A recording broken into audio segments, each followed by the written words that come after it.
Subscribe करें 3AM channel को और बेल आइकन को दबाइए देखने के लिए दिल दहला देने वाली हॉरर स्टोरी सबसे पहले।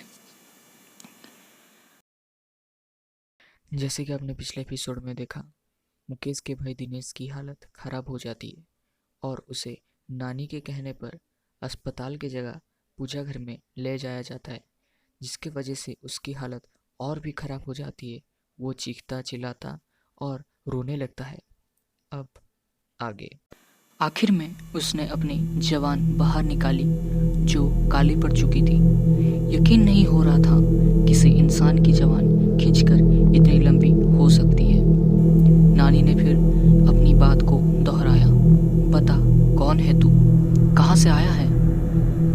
इस बच्चे ने तेरा क्या बिगाड़ा है? जहाँ से भी तुम आए हो वहीं लौट जाओ, बदले में जो कुछ भी तुम मांगोगे हम तुम्हें देंगे, लेकिन इस बच्चे को छोड़ दो।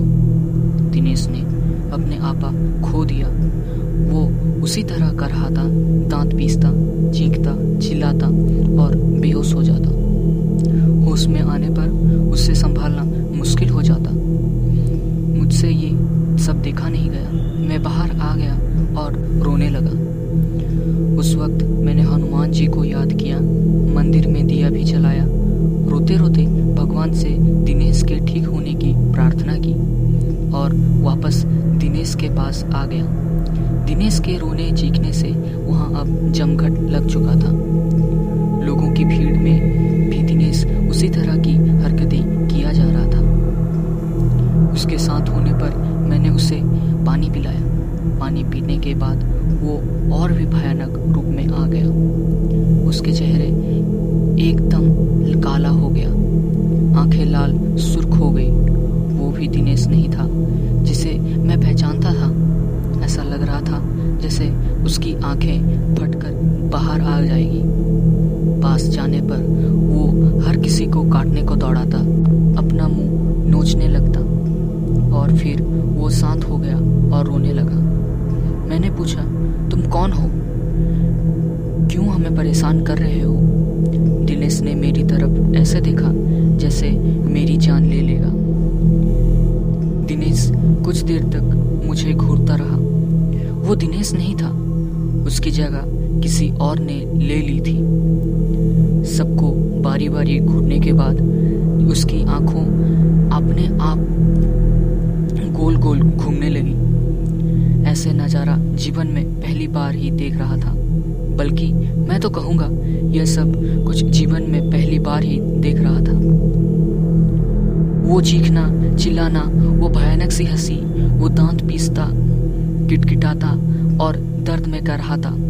हड्डियों का एक साथ कड़कना, सब कुछ एक मनुष्यत में बदल चुका था। फिर दिनेश ने एक लंबी सांस खींची और छोड़ी।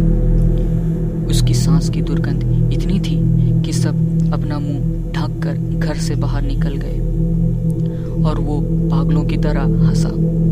वापस अंदर जाने पर दिनेश फिर सभी को घूरने लगा। हमने वापस उससे पूछा, कौन हो तुम? फिर वो एक औरत की आवाज में बोला, मैं शहडोल की हूँ, मैं हूँ तंत्रा।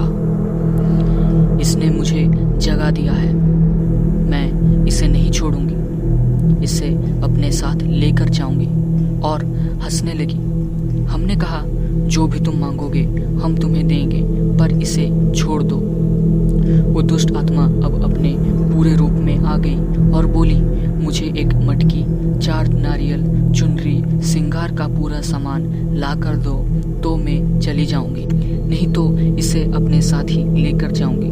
जल्दी करो, दफा हो जाओ। ये सामान लेकर ही आना, वरना इसे मैं तो चबा जाऊंगी। और हंसने लगी।